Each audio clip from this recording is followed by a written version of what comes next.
All right, Ava DuVernay, a huge pleasure to have you taking the time to join us here on Cheddar's News Wrap. Tell us more about the Law Enforcement Accountability Project, known also as LEAP.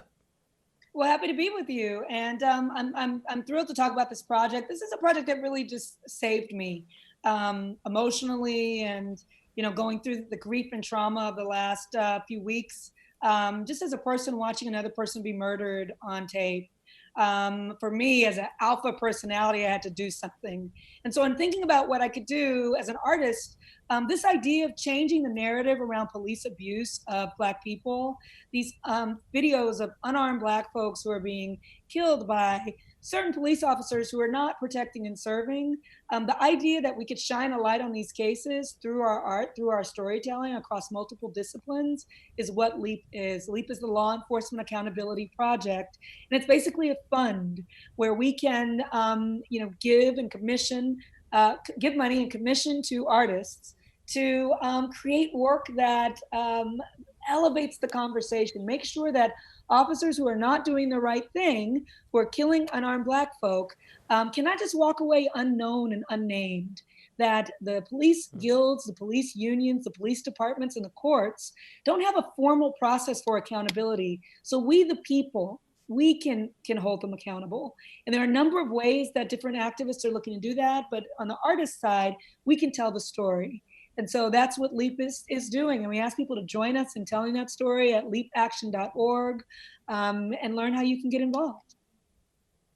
Ava, I know that you've said before that you felt as if there was something that you had to do after watching that video of the death of George Floyd at the hand of Minneapolis police a few weeks ago. What do you hope that LEAP will be able to do to help prevent a societal injustice like that from happening again?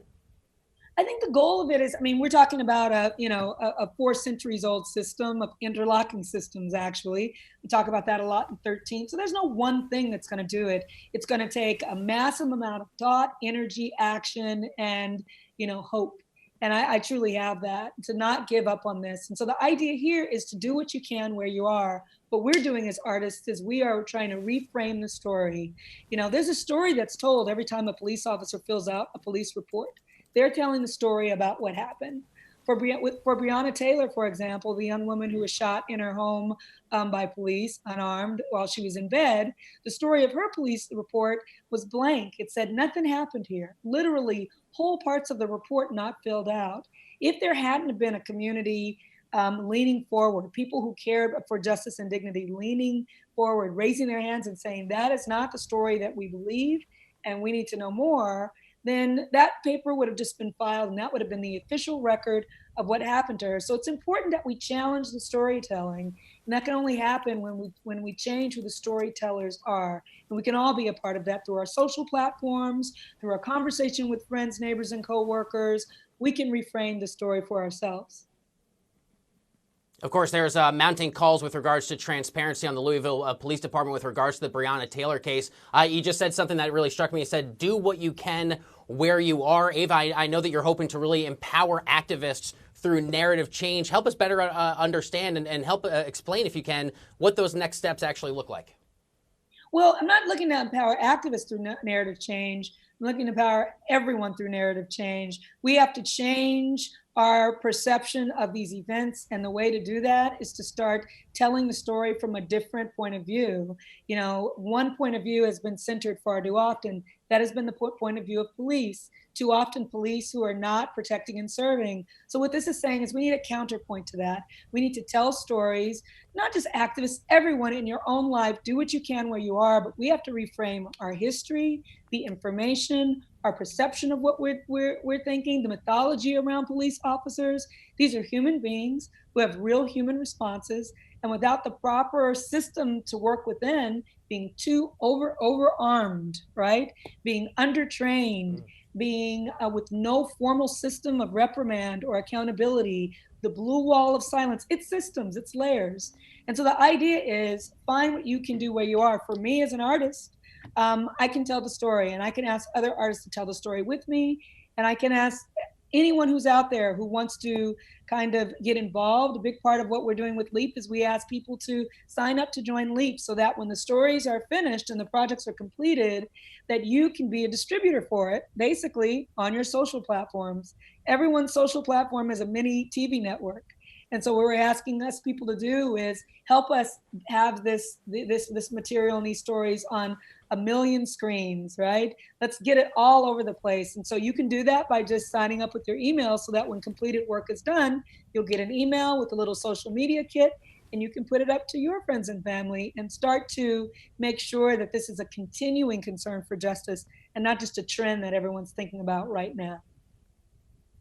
Of course, and speaking of things that people are engaged with right now with regards to work that you've done, you recently released your documentary 13th for free. It's up on a number of platforms. It largely explores the prison system, how it further perpetuates this age-old racial inequality in the United States. Now in the wake of George Floyd's death, the ongoing Black Lives Matter protest, this moment that we are in, the topic is resonating with people all across the United States. I'm curious, Ava, in this intense time of self-reflection, what do you want people to take away from having watched 13th?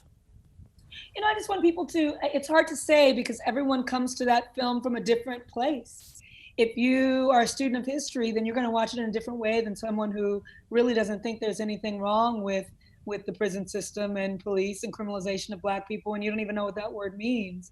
So I really constructed the film in a way that it could be received by people in various places of their development and understanding of the issue. I think that's one of the things that I'm most proud of about the film, that wherever you're entering in, watching it, you can know nothing. Then it's a primer for you and it's telling you the basics. You can do a lot of things, but it's putting it in all one place for you so it's handy, right? And so that's the way that it was built. And and hopefully people can spend the 100 minutes. I made it brisk, I made it quick, because I know that it's challenging to deal with hard material for a long period of time. So hopefully people who believe in justice and dignity for all, and I believe that's a lot of people, but just don't know how to navigate that in their own understanding, can invest 100 minutes and watch that, and can invest some time to join us at leapaction.org and see how your understanding of 13th can actually have real world outcomes. Ava, I also need to ask you about what I think is one of the most remarkable pieces of storytelling I have ever watched in my life. When They See Us, it tells the story of what we now refer to as the Exonerated Five, for far too long known simply as the Central Park Five. I can't help but notice, you did include this in the series, that then businessman Donald Trump, of course now infamously called for the death penalty in that full-page ad in the New York Times. All these years later here, Ava, even after the work you put out, now President Donald Trump has never apologized for his role in helping shape that public conversation, nor in calling for the death penalty. I'm curious if you have any thoughts about the executive order that we recently saw the president signed. Do you think that perhaps Donald Trump's actions ring a bit hollow? I have no regard for him in any way, not a high or low regard. I have no regard for him. I take in nothing that he does. I believe nothing that he says. So yeah, it's hard for me to even, at this point, I'm so worn down by it that I think that it's more healthy for me to focus on the things that I can do, because I can literally, my friends, spend all day raging at him. I'll rage tweet up a storm, right? But for me, it's more constructive to use my time, to use my energy, to use my creativity to problem solve. He's a big one that I'm working to solve, and everyone can work to solve that in their own way.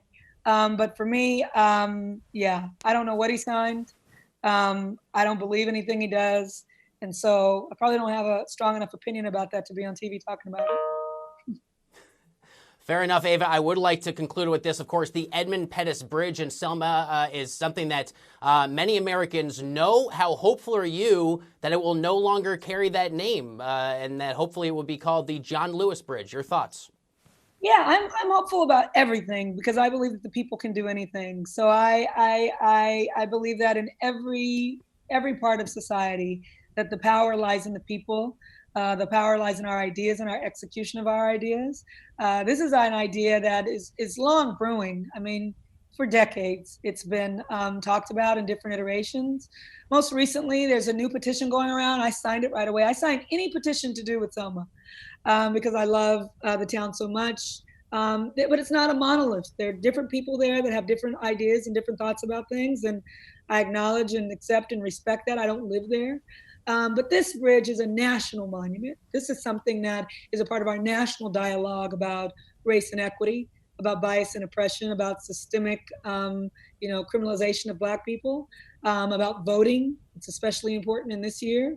And so I think there is a conversation to be had about, how we talk about this bridge to dignity, what I call it. It's a literal bridge to dignity. They walked across it towards a new day, and they attempted to do that many, many times. That's all in the film Selma. And so I think it deserves a prouder name than that of a KKK Grand Wizard, racist, traitor, Confederate soldier, and murderer. Probably a better name we can think of.